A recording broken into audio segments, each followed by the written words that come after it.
Welcome. And before I run off away from the very first British explorers, I want to, because their first contact was so important. So these early British fur traders that came after Cook, they're really experiencing still the first contact. And I just want to convey how we were dressed and what was our manner when we greeted these people. And so Dixon, I'd like to say Dixon, when he named our island the Queen Charlotte's, he was naming it after his queen, which also was the name of the ship that came, that he captained. So he states here, the ingenuity of these people is not confined to devices in wood or drawings on bark. They manufacture a kind of variegated blanket or cloak, something like our horse cloths. They do not appear to be wove, but made entirely by hand and are neatly finished. I imagine these cloaks are made of wool collected from the skins of beasts killed in the chase. They are held in great estimation and only wore on extraordinary occasions.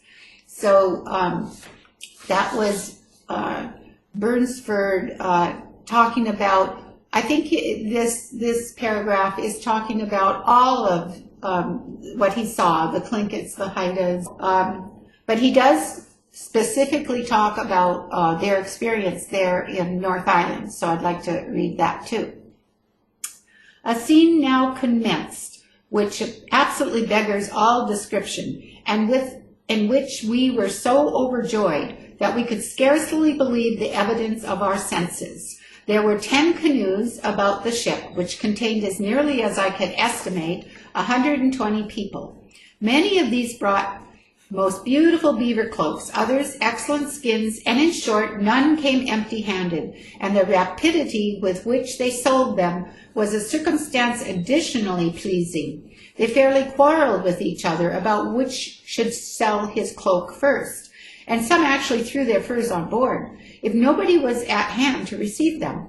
But we took particular care to let none go from the vessel unpaid. Toes were almost the only article we bartered with on this occasion, and indeed they were taken so very eagerly that there was not the least occasion to offer anything else. Now, the word toes is often, you meet that up often if you're studying the early history of the coast and the fur trade. They call it toes, and that actually is a Hawaiian name. That's what the Hawaiians were calling the chunks of iron that were being traded. And so they, first off, wanted the iron, and then they apparently were requesting toes.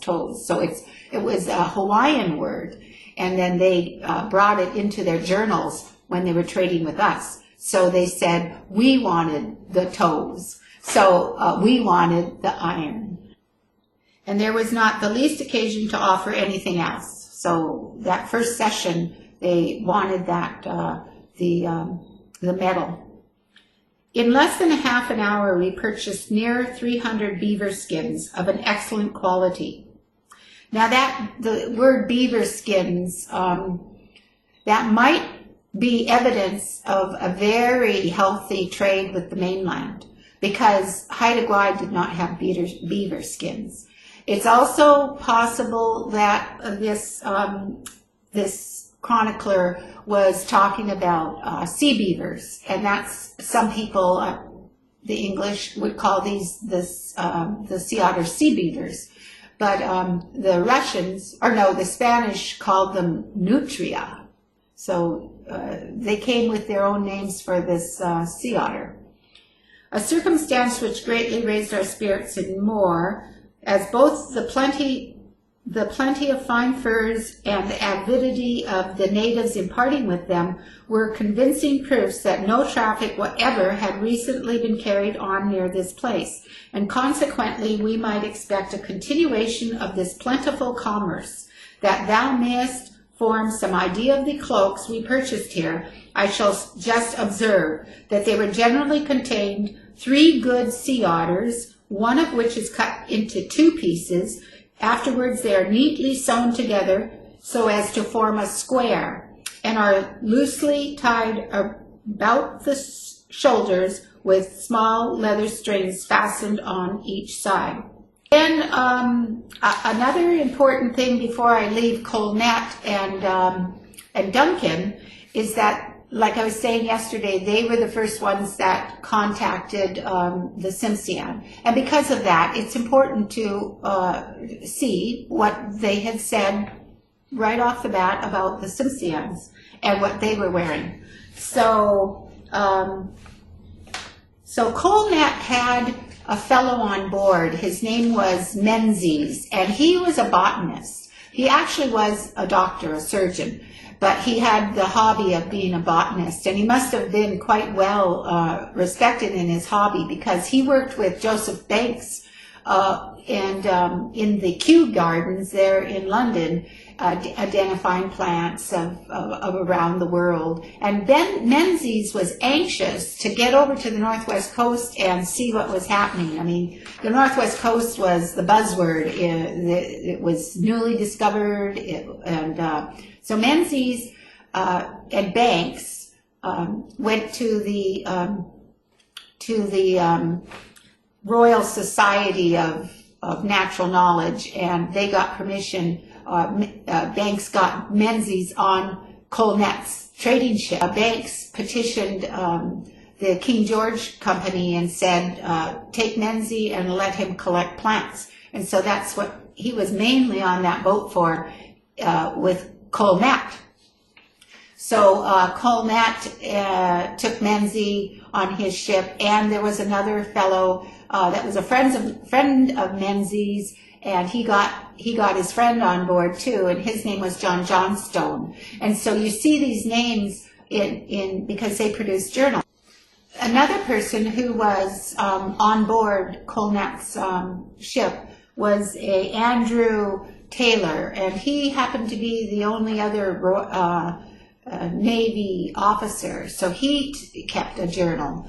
And Taylor's observations were very humanistic. He paid attention to the native people, so you get more detail out of some of his writing. But so Andrew Taylor describes the impression of the formal dress of the Southern Simpsian in September 1787. The garments of these people, at least those of superior rank, must cost great time and trouble, consisting of red bills of birds, porcupine quills, stops of leather, wrought curious and ornamental on their leather garments, having a very pretty effect, and shows their industry in this particular.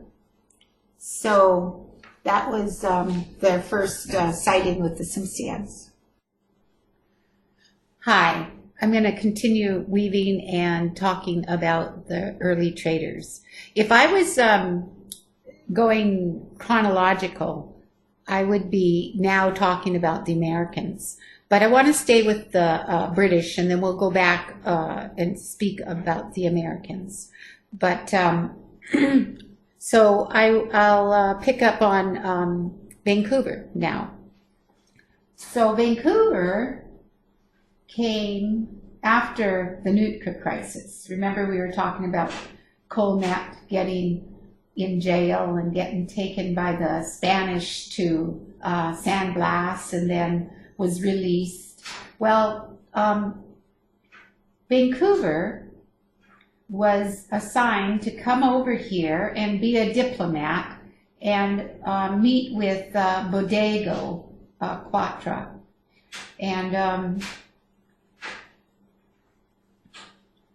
And so they did, and they were very much gentle people. They were gentlemen. They were officers, and they treated each other with respect, and they spoke about the situation. And the Nootka Convention over in Europe had come up with guidelines, but they needed to come together in person. So Bodega came up from New Spain, and Vancouver came across from England. And he came upon our coast. I think he started out around 1990. He may have started out in 1991, 92, because it takes a year to get across, to get over here. So he was here along the coast for 3 seasons, for 3 summers, before he went back home. And the first season, he came to the Vancouver area to speak with and meet with the Spanish. But they weren't there yet, so he was a little early. So he decided to, well, part of his assignment was to survey the coast. So he was the first person to go around Vancouver Island. And explore around that island.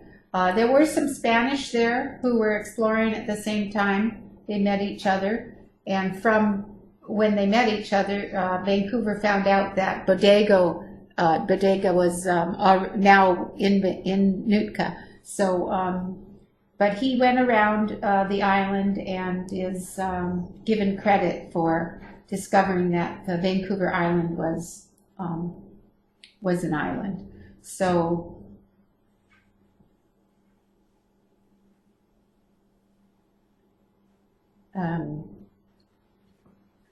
so he meets there, and they talk, and they're very respectful, but they don't actually agree. There's a couple of clauses that are interpreted in a different way from what each other was thinking about the agreement. So again, it was going to be sent back to the homeland and have those people figure it out. So after they met, he was free to explore some more along the coast. So the second season, survey season, he goes up to the mainland and further up, like Millbank area, and he meets up with, he says, like 3 major chiefs, and they're all speaking a different language. So he knows they're different groups. And what's really interesting is that they are speaking in the Haida language as they're trading. And the reason why he knows that is because Menzies and Johnstone had gone back to the West Coast after they had gone home with Duncan. They were then put on Vancouver's boat 6 years later. So we have the benefit of knowing all of the information that Menzies had gathered 6 years earlier with Duncan, and Johnstone also. So when they come upon this area along the Millbank Sound area, and they come upon the 3 different chiefs, they note the different language. And Menzies was very good with language.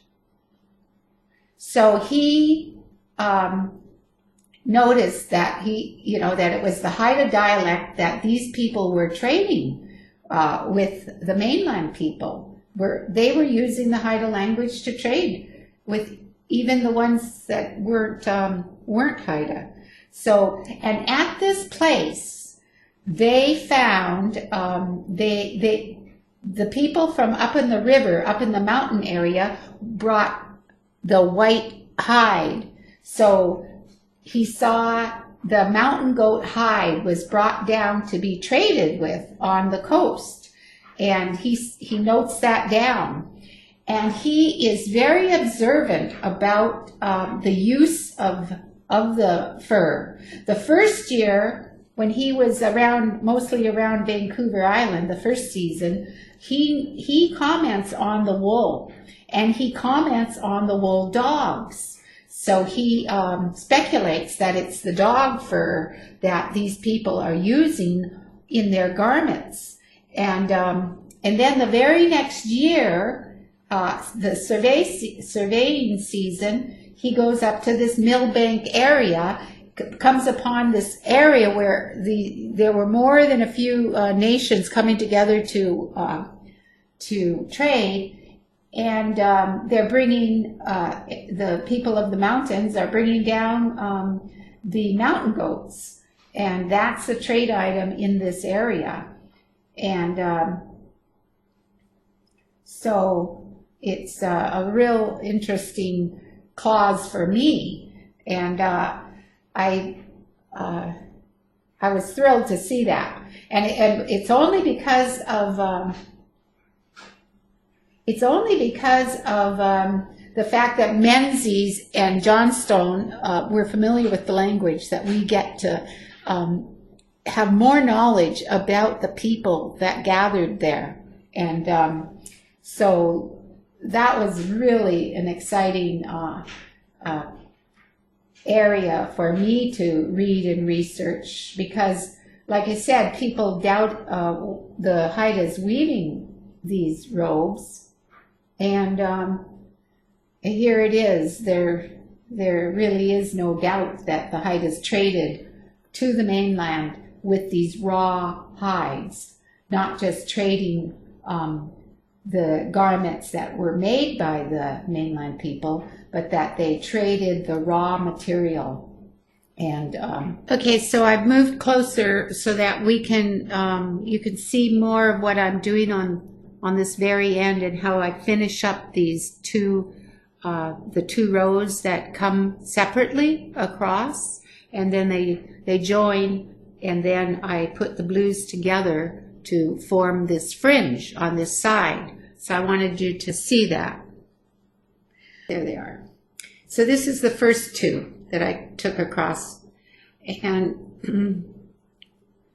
then I come here and I enclose that last two warps of the black border, and this front one, see how the black is in the front and the blue is in the back. So this black goes over the blue and to the back.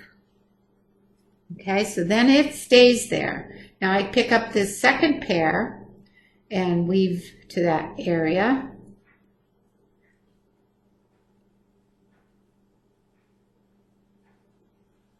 And there I am again. So again, the black, the front one, the black goes over the back one. So the black goes over the blue.